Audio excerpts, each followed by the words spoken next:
అందరికీ జై శ్రీరామ్ అండి. ఈరోజు నేను బిద్బాస్త్రి చేయబోతున్నాను. హలే బిద్బాస్త్రి చేయబోతున్నానండి. ఇది మామూలుగా ఇంటి దగ్గర ఎగ్ పప్స్లలో స్వీట్లలో అట్లా వేసుకుంటారు కదండి పిండి. దీన్ని బిద్బాస్త్రి అంటారు. దీనికి వచ్చేసి బిద్బాస్త్రి రేకులు, ఇది గిస్తా అంటారండి. ఇక్కడ గిస్తా అంటారు, గేమార్ కూడా అంటారు దీన్ని. ఇది ఒకటి. పాలండి, ఈ పాలు కొన్ని తీసుకున్నాను. ఇప్పుడు ఇది ఎట్లా చేయాలో చేసి చూపించానండి మీకు. ఇట్లా కట్ చేసుకోవాలండి.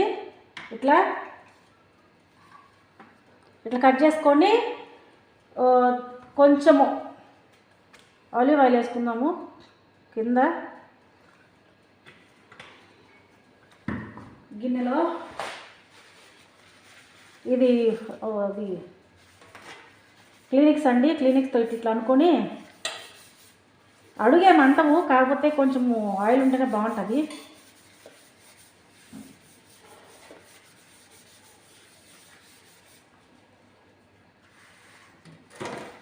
ఇప్పుడు ఇవి కట్ చేసి పెట్టుకున్నాం కదండి బిద్బాస్త్రీలు, అవన్నీ ఇట్లా అన్నీ పెట్టేసుకుందాం సరిసమానంగా ప్లేట్లో. ఈ గిన్నె ఇదే.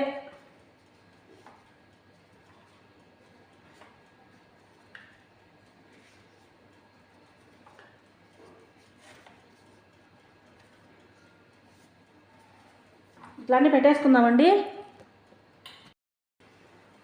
చూడండి, అన్నీ ఇట్లా వరుసగా పెట్టేసానండి రేకులు. దీంట్లో ఇప్పుడు ఈ పాలు ఉన్నాయి కదా, ఈ పాలలో ఈ బ్రష్ ముంచి దీనికి పెయింటింగ్ కొడదామండి పాలతో.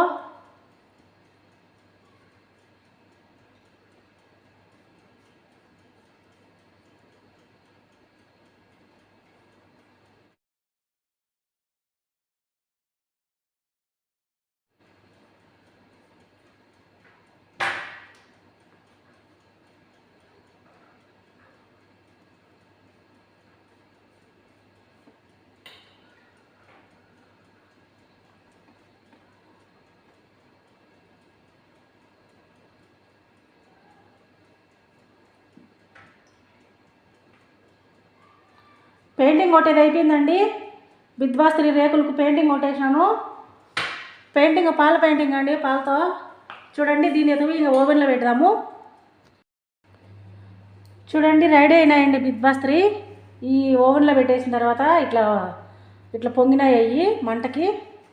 ఇప్పుడు అది ఈ గేమార్ ఉంది కదండి, ఈ గేమారు దీంట్లో గిన్నెలో వేసి పెట్టుకున్నాను.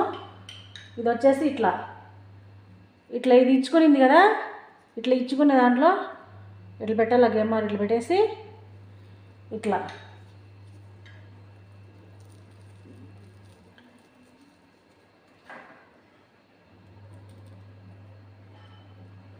అట్లా పెట్టేసిన తర్వాత ఇది వచ్చేసి పిస్తా పప్పుల పొడి అండి.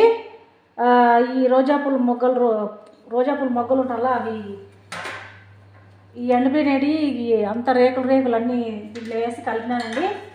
ఇప్పుడు వచ్చేసి దీన్ని ఇట్లా అండి, ఇది మాదిరిగా చేసి పెట్టుకోవాలన్నీ.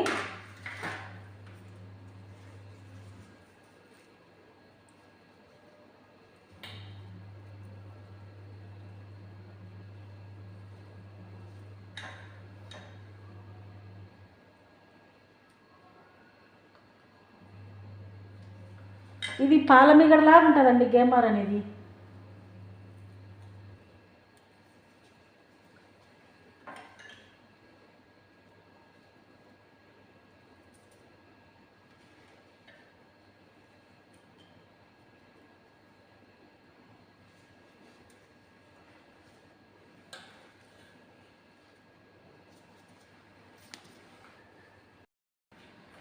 చూడండి, బిద్బాస్త్రి హల్వా రెడీ అయిందండి.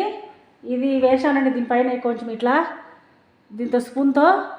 ఇది మిసల్ అంటారండి దీన్ని.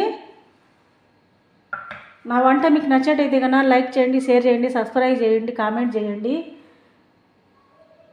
ఉంటానండి. మా ఇలాంటి వాళ్ళకి, మా అలా కష్టపడే వాళ్ళకి కూడా సపోర్ట్ చేయండి. జై శ్రీరామ్ అండి అందరికీ.